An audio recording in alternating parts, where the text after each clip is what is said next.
ঠিক আছে। তো এর মধ্যে ইকোনমি আর ইকোনমিক্স, এটা বেসিক পার্থক্য বা এর মধ্যে রিলেশান কি? এর মধ্যে এই ইকোনমিক্স এটা হলো থিওরি,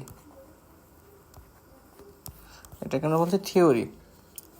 আর এই যে ইকোনমি, এটা হলো প্র্যাকটিস বা প্র্যাকটিক্যাল যে ইউজ, তাকে বলা হচ্ছে ইকোনমি। তাহলে ইকোনমিক্সের প্র্যাকটিক্যাল ইউজকে আমরা বলছি ইকোনমি। ঠিক আছে,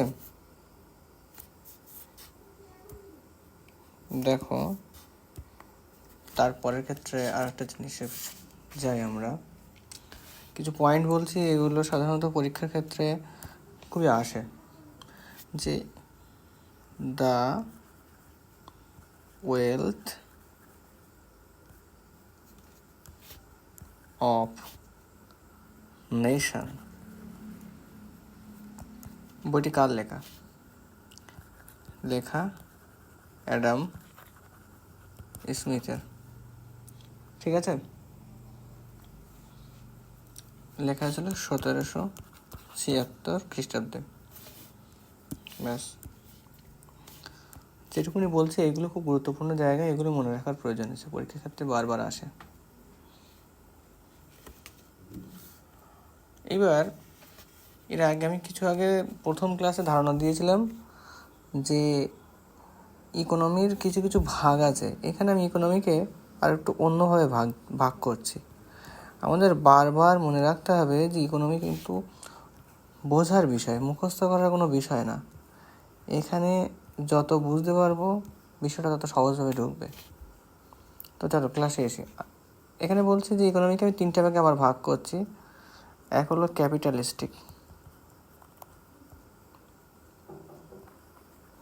ঠিক আছে। 2 নম্বর হলো স্টেট ইকোনমি, আর 3 নম্বরটা সবাই জানো, ওটা মিক্সড ইকোনমি। আগের যে প্রথম ক্লাস করেছি সেখানেও ভাগ একই করেছি, একটু এখানে টার্মসগুলো আলাদা, আর কিছু না। এই ক্যাপিটালিস্টিক ইকোনমি জনক কাকে বলে জানো? Adam Smith. তিনি এই ক্যাপিটালিস্টিক ইকোনমির ধারণা দিয়েছিল ওয়েলথ অফ নেশন এই বইতে। দেখো তারপরে এইখানে ক্যাপিটালিস্টিক ইকোনমির ক্ষেত্রে উনি একটা নতুন কনসেপ্ট দিয়েছিলেন। কনসেপ্টটা কি? যে আমাদের মার্কেটকে কন্ট্রোল করে ইনভিজিবল হ্যান্ড।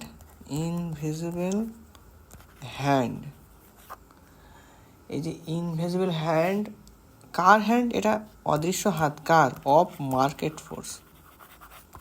মার্কেট ফোর্সের ইনভিজিবল হ্যান্ড এই আমাদের ইকোনমিকটাকে নিয়ন্ত্রণ করে। এটা ওনার ধারণা, যার কারণে আমাদের ইকোনমিক্স ভারসাম্য বা ইকুইলিব্রিয়ামটা বজায় থাকে, এনার কনসেপ্ট। ঠিক আছে, তো এর পরের বিষয়ে এসো, পরের কনসেপ্টে চলে আসি। স্টেট ইকোনমিতে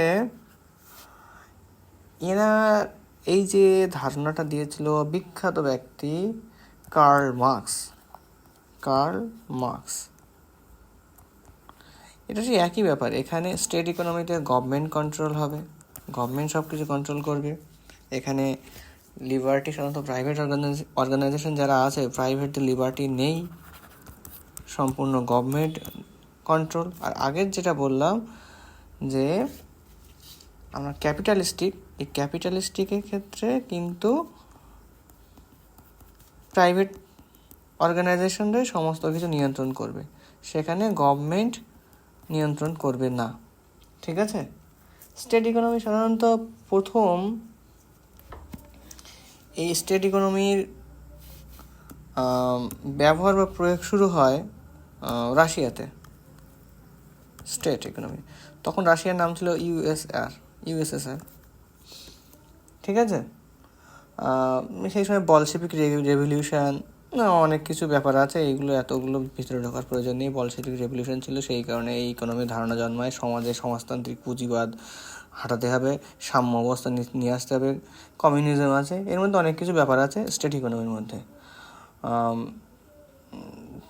শুধুমাত্র আরেকটা জিনিস স্টেট ইকোনমির ক্ষেত্রে ইম্পর্টেন্ট পয়েন্ট বলবো, এটাকে আমরা সেন্ট্রালাইজড ইকোনমি বলতে পারি।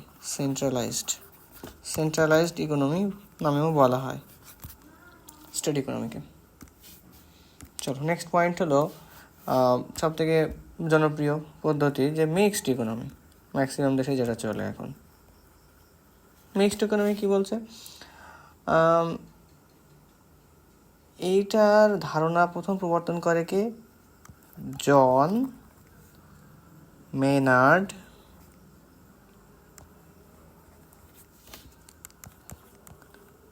কাইন্স। ঠিক আছে, জন মেনার্ড কাইন্স মিক্সড ইকোনমির ধারণা নিয়ে আসে। ইনি একটা বিখ্যাত বই লেখে, প্রথম ক্লাসে আমি বলেছি। এনার লেখা বইটা কি, তোমরা পারলে নিচে কমেন্ট করে জানাও। এনার লেখা বই হলো যে general theory of employment, interest and money. বিখ্যাত বই ওনার লেখা, 1936 সালে প্রকাশ হয়। এর পিছনে অনেক ব্যাকগ্রাউন্ড আছে। সাধারণত ইউএসএতে খুব মন্দা দেখা দেয়, সেই জন্য নতুন ধরনের ধারণা আসে, সেটাকে বলা হয় গ্রেট ডিপ্রেশন।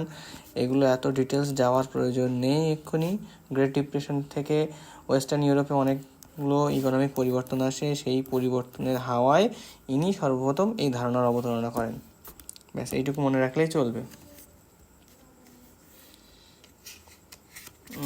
এইবার